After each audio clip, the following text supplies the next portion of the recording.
for a fight? Armed with a free-to-play framework, garish visuals, and a hefty helping of MMO trappings, Age of Empires Online is clearly designed for conquering a much wider player base than did its predecessors.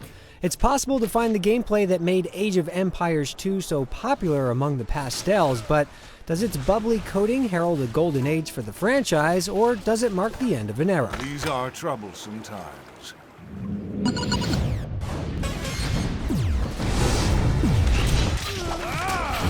The story-based campaigns that define the franchise's earlier incarnations are history. Instead, Age of Empires Online doles out standalone missions from your customizable Greek or Egyptian home city, much like a conventional MMO. You'll pick up quests by chasing down familiar yellow exclamation points, and you'll turn them in for the chance of receiving epic purple rewards. The quests themselves yield many hours worth of real-time strategy battles in the world beyond, but you shouldn't expect much variation between the Greek and Egyptian missions, apart from cosmetic niceties such as what kind of mount your scout is riding. Good luck! You'll get the most out of these missions if you play them cooperatively, although invited players rarely seem as integrated into the mission as the host. This awkward imbalance also carries over to the otherwise enjoyable player versus player battles, where a godly ability from the technological tree or a crafted piece of equipment can turn an otherwise promising match into a steamroll. Free players need not worry about getting matched against premium accounts, but you should prepare yourself for overwhelming odds whenever you head to war. Once you've finished a quest, you'll receive new units, crafting materials, or even a rare piece of equipment upon your triumphal return to your home city, provided, that is, that you've forked out the $20 for either a premium Greek or Egyptian civilization. These same roadblocks hamper your progress down your home city's expansive technology tree, which bestows upgrades for your civilization's economy, military strength, or utilities. In both cases, only premium players get the bulk of the spoils. Free players only get the chaff. The microtransactions feel oppressive as a result. If you want to get the most out of the current content with one package, including a Swarm-style add-on called the Defensive Crete you can also buy separately, you'll need to cough up $100 for a season pass.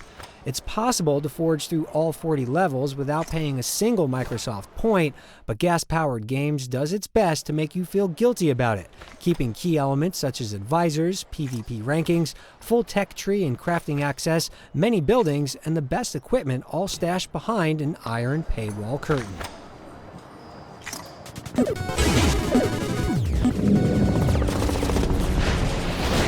Speak with me. While your home city might bear the heavy stamp of World of Warcraft, the addicting strategic gameplay itself feels very much like classic Age of Empires. Yet this also means the missions all share the series' characteristic downtimes.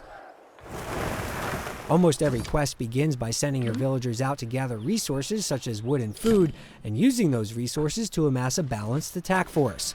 That on its own isn't much cause for concern, but the lightweight tactics that characterize the endless tutorial campaigns might be. Once you've built a sufficient army, you can usually select them all and set them on a murderous rampage until you complete your objectives. As a result, many of the early quests, which range from harrowing hostage rescues to cheeky camel races, lose their novelty despite excellent first impressions. On the battlefield, pathing is often a problem. In missions that call for rescuing hostages from behind enemy lines, for instance, you'll need to keep an eye out for the one or two that get stuck on a tree while their companions avoid it. And while your soldiers continue attacking other units once their initial targets are down, they clearly need some tweaks to their priorities. Time and time again, you'll find your best soldiers chopping up the nearest crop while enemy spearmen backstab them with impunity. With discipline like this, it's no wonder that the empires of both Egypt and Greece succumb to history. Age of Empires Online's most glaring defect is that it takes its online appellation far too seriously. If you're on a spotty connection, for instance, the required Games for Windows Live client will drop you at the first sign of sputtering without allowing any kind of grace period to reconnect. Once you log back in, you'll find your session gone the way of ancient Rome.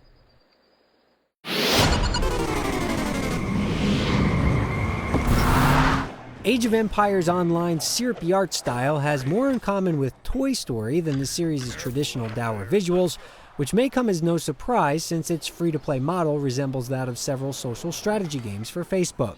But for the most part, it works. Even weaker computers can shoulder the welterweight graphics, although purists might find themselves wondering if the cheery ambiance is at odds with the orgiastic scenes of slaughter. Whatever the shortcomings of Age of Empires Online, it's hard not to walk away with the impression that you're getting a lot for your time, even if you don't pay for premium content. Even so, it feels like a game that's still in search of where it's going. The majority of the missions won't satisfy veterans of either Age of Empires or other real-time strategy games for long, and the MMO-styled fluff in your city never feels as satisfying as the core combat. In the end, Age of Empires Online's jaunt across the ancient world serves as a robust and enjoyable free introduction to the real-time strategy genre. But if you're willing to plunk out $20 to $100 for a complete strategy experience, you'll find much better options elsewhere.